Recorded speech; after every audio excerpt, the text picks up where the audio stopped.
ಸಾರಿಗೆ ಮುಷ್ಕರಕ್ಕೆ ಸಂಬಂಧಪಟ್ಟಂತೆ ಈಗಾಗಲೇ ಕೂಡ ಸಾರಿಗೆ ನೌಕರರ ಮುಖಂಡರಾಗಿರುವಂತಹ ಅನಂತ್ ಸುಬ್ಬಾರ್ ಅವರು ನಮ್ಮ ಜೊತೆಲಿದ್ದಾರೆ. ಸರ್, ಈಗಾಗಲೇ ತಾವು ಕೂಡ CM ಜೊತೆಯಲ್ಲಿ ಸಭೆಯನ್ನು ನಡೆಸಿದ್ರಿ. ಹೈಕೋರ್ಟ್ ಕೂಡ ಒಂದು ದಿನ ಏನೋ ಮುಂದೂಡಬೇಕು ಅನ್ನೋಂಥ ಒಂದು ಸೂಚನೆ ಆದೇಶವನ್ನು ಕೊಟ್ಟಿದೆ ಅಂತ. ನಾಳೆ ಮುಷ್ಕರ ಇರತ್ತಾ ಇರಲ್ಲ? ಹೈಕೋರ್ಟ್ ಸೂಚನೆ ಏನು ಬಂದಿದೆ ನಮಗೆ ಗೊತ್ತಿಲ್ಲ. ಅಟ್ಲೀಸ್ಟ್ ನಮ್ಮನ್ನು ಪಾರ್ಟಿ ಮಾಡಿಲ್ಲ, ನಮಗೇನು ಆರ್ಡರ್ ಕಾಪಿನೂ ಬಂದಿಲ್ಲ. ಬಂದ ಮೇಲೆ ನಾವು ನೋಡ್ತೇವೆ. ಇವತ್ತು ಮುಖ್ಯಮಂತ್ರಿಗಳ ಜೊತೆ ನಡೆದಂಥ ಮಾತುಕತೆಯಲ್ಲಿ ನಾವು ಬಹಳವಾಗಿ ಯಶಸ್ಸು ಕಾಣಲಿಲ್ಲ. ಏಕೆಂದರೆ ಮೇಜರ್ 2 ಇಶ್ಯೂ ಇತ್ತು ಅವ್ರ ಹತ್ರ. ಒಂದು 38 ತಿಂಗಳ ಅರಿಯರ್ಸು, ಇನ್ನೊಂದು 1/1/24ರಿಂದ ವೇತನ ಹೆಚ್ಚಳ. ಇವು ಎರಡರ ಬಗ್ಗೆನೂ ಸುಮಾರು 2 ಗಂಟೆ ಚರ್ಚೆ ಆಯಿತು. ಚರ್ಚೆಗೆ ಅವರೇನು ಹೇಳಿದರು, 700 ಕೋಟಿ ಚಿಲ್ಲರೆ ಅಂದರೆ 14 ತಿಂಗಳ ಅರಿಯರ್ಸ್ ಕೊಡ್ತೀವಿ, 24 ತಿಂಗಳು ನೀವು ಬಿಡಬೇಕು ಅಂತ ಹೇಳಿದರು. ಅದು ನಮ್ಗೆ ಒಪ್ಪಿಗೆ ಆಗಲಿಲ್ಲ.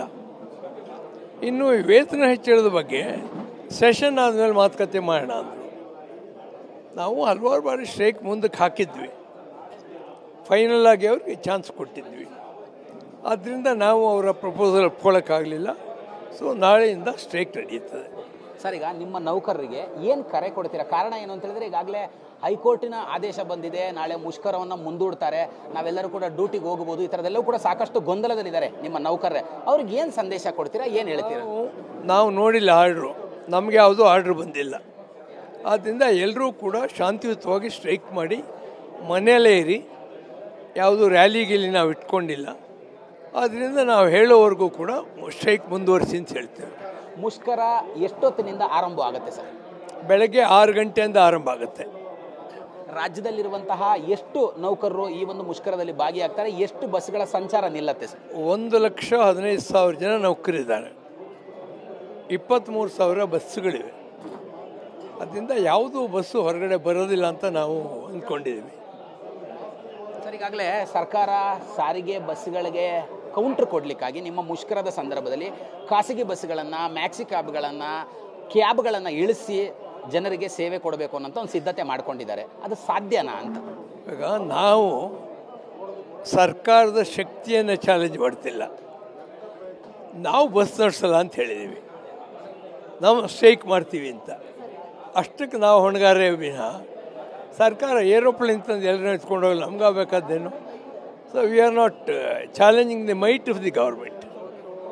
V respect the strength, but ನಮ್ಮ ಗೋಳನ್ನು ಅವ್ರ ಮುಂದೆ ಇಡ್ತೀವಿ ಸ್ಟ್ರೈಕ್ ಮುಖಾಂತರ ಅಷ್ಟೇ.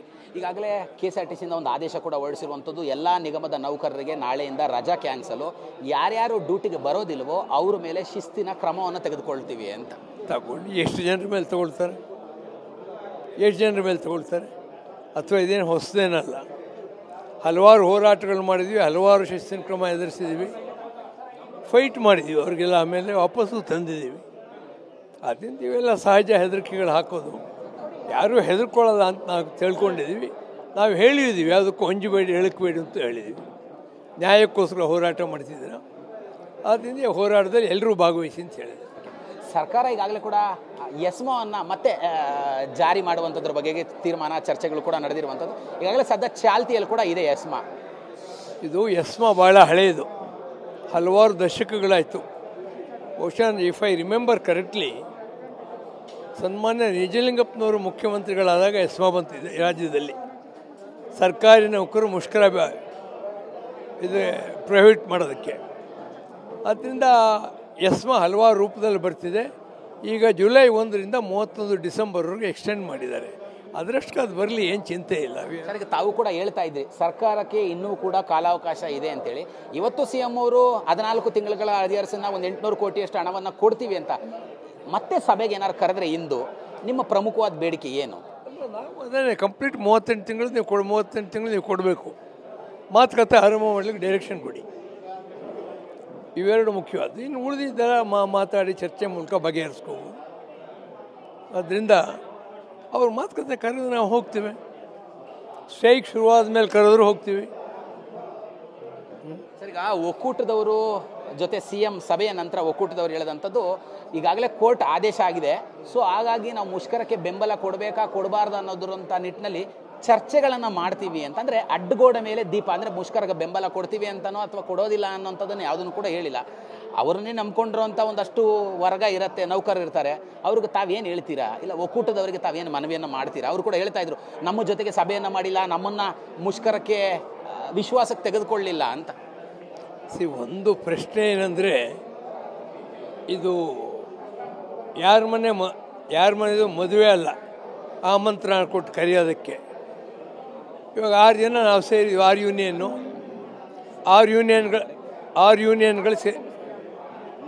ಯೂನಿಯನ್ಗಳು ಸೇರಿ ಇವಾಗ ನಮ್ಮ ಜಂಟಿ ಸಮಿತಿ ಮಾಡಿದ್ವಿ.